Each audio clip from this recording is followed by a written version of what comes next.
Welcome friends, Bhagyalakshmi serial இன்னைக்கு எபிசோட்ல வரக்கூடிய சுவாரஸ்யமான சீன்ஸ் பத்தி பார்க்கலாம். பாக்கியாவோட இங்கிலீஷ் கிளாஸ்ல நடக்கிறத காமிக்கிறேங்க.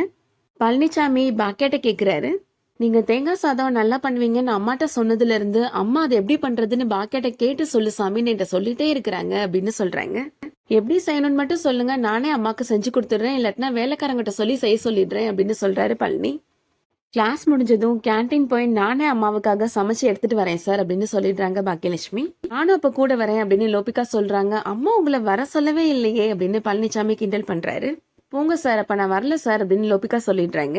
சும்மா சொன்னேன், நீங்க வராம எப்படி அப்படின்னு பழனிசாமி சொல்றாரு. அடுத்ததா பாக்கியா லோபிகா 2 பேருமே இப்போ பழனிசாமி வீட்டுக்கு போறாங்க. பழனிசாமியோட அம்மாட்ட சாப்பிட்டீங்களாமா அப்படின்னு கேக்குறாங்க பாக்கியா. பத்திய சாப்பாடை நினைச்சாலே எனக்கு ஒரு மாதிரி இருக்குமா, நான் என்ன சாப்பிடலமா அப்படின்னு சொல்லிட்டு இருக்கிறாங்க. உங்களுக்கு பிடிச்ச தேங்காய் பால் சாதம் செஞ்சு நான் கொண்டு வந்திருக்கிறேன், சாப்பிட்டு பார்த்து எப்படி இருக்குன்னு சொல்லுங்கம்மா அப்படின்னு சொல்றாங்க பாக்கியா.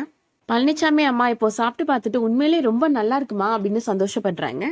பழனிசாமியுமே இப்போ அங்க வராரு. சாப்பாடு உண்மையிலே ரொம்ப நல்லா இருக்கு பழனி அப்படின்னு சொல்றாங்க அவங்க. உங்க முகத்தை பார்த்தாலே தெரியுதேம்மா அப்படின்னு சொல்றாரு பழனிசாமி. எந்த சந்தோஷத்தினாலும் நம்ம மூடி மறைச்சிடலாம், ஆனா ஒரு நல்ல சாப்பாடு சாப்பிட்டோம்னா ஒரு சந்தோஷம் நம்ம முகத்துல தெரியும் பாருங்க, அதை மறைக்கவே முடியாது அப்படின்னு சொல்றாரு.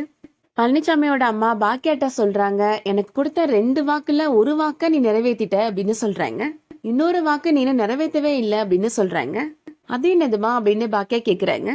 பழனிக்கு தான் ஒரு பொண்ணை பார்த்து கல்யாணம் பண்ணி வைக்கிறேன்னு சொன்னல நீனு அப்படின்னு சொல்றாங்க அவங்க.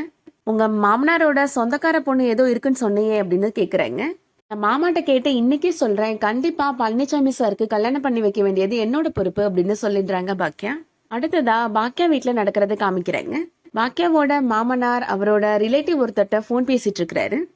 சென்னைக்கு வந்துட்டு நம்ம வீட்டுக்கு வராமலாம் போயிடாத, நாளைக்கு வீட்டுக்கு வா அப்படின்னு பேசிட்டு இருக்கிறாரு. ஏங்க இவ்வளவு சத்தமா பேசுறீங்க, இதுக்கு நீங்க மொட்டை மாடல நின்று பேசியிருந்தாலே அவருக்கு டைரக்டா காது கேட்டிருக்கோம் அப்படின்னு ஈஸ்வரி சொல்றாங்க. சிதம்பரத்துக்கு காது கொஞ்சம் மந்தம், அதனாலதான் சத்தமா பேசினேன் அப்படின்னு அவர் சொல்றாரு. இவரோட பொண்ணு தானே பழனிசாமி சாருக்கு கேட்கலாம் நீங்க சொன்னீங்க மாமா அப்படின்னு பாக்கியா கேக்குறாங்க. ஆமாமா, அவன் அந்த பொண்ணை கூப்பிட்டுட்டு தான் இப்போ சென்னை வரானா, அந்த பொண்ணு இனிமே சென்னையில தான் வேலை பார்க்க போறாளா அப்படின்னு சொல்றாரு அவரு. எப்படி எல்லாம் ஒண்ணு கூடி வருதுன்னு பாத்தீங்களா மாமா அப்படின்னு சொல்றாங்க பாக்கியா. இன்னைக்குதான் பழனிசாமி சார் வீட்டுக்கு போயிருந்தேன் அவங்க அம்மாவை பாக்குறதுக்காக அப்படின்னு சொல்றாங்க. பழனிசாமி சாருக்கு கல்யாணம் பண்ணி வைக்கிறது விஷயமா அவங்க அம்மா கேட்டாங்க மாமா அப்படின்னு சொல்றாங்க. உங்க சொந்தக்கார பொண்ணு யாரோ இருக்குன்னு சொன்னீங்க, கேட்டு சொல்லுமான்னு சொன்னாங்க, இன்னைக்கு பார்த்தா கரெக்டா அவங்களே வரேன்னு சொல்லிட்டாங்க பாத்தீங்களா அப்படின்னு சொல்றாங்க பாக்கியா. ஈஸ்வரி இப்போ கோபியோட அப்பாட்ட சொல்றாங்க, நீங்க மறுபடியும் சிதம்பரத்துக்கு கால் பண்ணி நாளைக்கு அந்த பொண்ணு வீட்டுக்கு வரும்போதே அந்த பையனை வர சொல்லி பொண்ணு பார்க்க சொல்லிடலாமான்னு கேளுங்க அப்படின்னு சொல்றாங்க. மறுபடியும் கோபியோட அப்பா அவரோட ஃப்ரெண்டுக்கு கால் பண்றாரு. உன்னோட மகளுக்கு எதுவும் வரன் பாக்குறியாப்பா அப்படின்னு கேக்குறாரு. ஆமாண்ணே, நான் பாத்துட்டு இருக்கேன், ஆனா எதுவுமே அமையல அப்படின்னு அவர் சொல்றாரு. கோபி அப்பா சொல்றாரு, எனக்கு தெரிஞ்ச ஒரு பையன் இருக்கிறான், பையன் தங்கமான பையன், நான் கேரண்டி அப்படின்னு சொல்றாரு. நாளைக்கு நீங்க வீட்டுக்கு வரும்போது அவங்க வீட்லயும் பொண்ணு பார்க்க வர சொல்லலாமா அப்படின்னு கேக்குறாரு. அந்த சிதம்பரன்றவருமே சரின்னு சொல்லிடுறாரு. ஈஸ்வரி சொல்றாங்க, நீ உடனே அந்த தம்பிக்கு கால் பண்ணி விஷயத்த சொல்லிருமா, நாளைக்கு அவரையும் அவங்க அம்மாவையும் பொண்ணு பார்க்க வர சொல்லிருமா அப்படின்னு சொல்றாங்க. பாக்கியா இப்போ பழனிசாமிக்கு கால் பண்றாங்க. நாளைக்கு எங்க மாமாவோட சொந்தக்கார பொண்ணு எங்க வீட்டுக்கு வராங்க, நீங்க பொண்ணு பார்க்க வரணும் நாளைக்கு அப்படின்னு சொல்றாங்க. இத்தனை வயசுக்கு அப்புறம் எதுக்கு மேடம் எனக்கு கல்யாணம்லாம் அப்படின்னு சொல்லிட்டு இருக்கிறாரு பழனிசாமி. இவங்க 2 பேரும் பேசிட்டு இருக்கிறத கோபி கேட்கிறாரு. பாக்கியா பழனிசாமிகிட்ட சொல்லிட்டு இருக்கிறாங்க, நீங்க இங்க வந்து பிசினஸ் எல்லாம் பண்ணி எவ்வளவு சக்சஸ்ஃபுல்லா இருக்கிறீங்க, உங்களை பத்தி ஊரே பெருமையா பேசுது அப்படின்னு சொல்றாங்க. அந்த சந்தோஷத்தை பகிர்ந்துக்கிறதுக்கு உங்களுக்கு ஒரு ஆள் வேணாமா அப்படின்னு கேக்குறாங்க.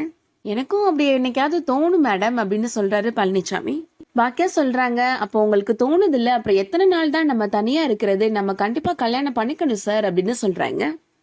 என்னது, நம்ம கல்யாணம் பண்ணிக்கணுமா அப்படின்னு கேட்டு கோபி ஷாக்காய் நிக்கிறாரு. அதோட இன்னைக்கான எபிசோட் முடியுது. இந்த வீடியோ உங்களுக்கு பிடிச்சிருந்துச்சுன்னா லைக் பண்ணிக்கோங்க. ரெகுலரா சீரியல் அப்டேட்ஸ்க்கு நம்ம சேனலை சப்ஸ்கிரைப் பண்ணிக்கோங்க. தேங்க்ஸ் ஃபார் வாட்சிங்.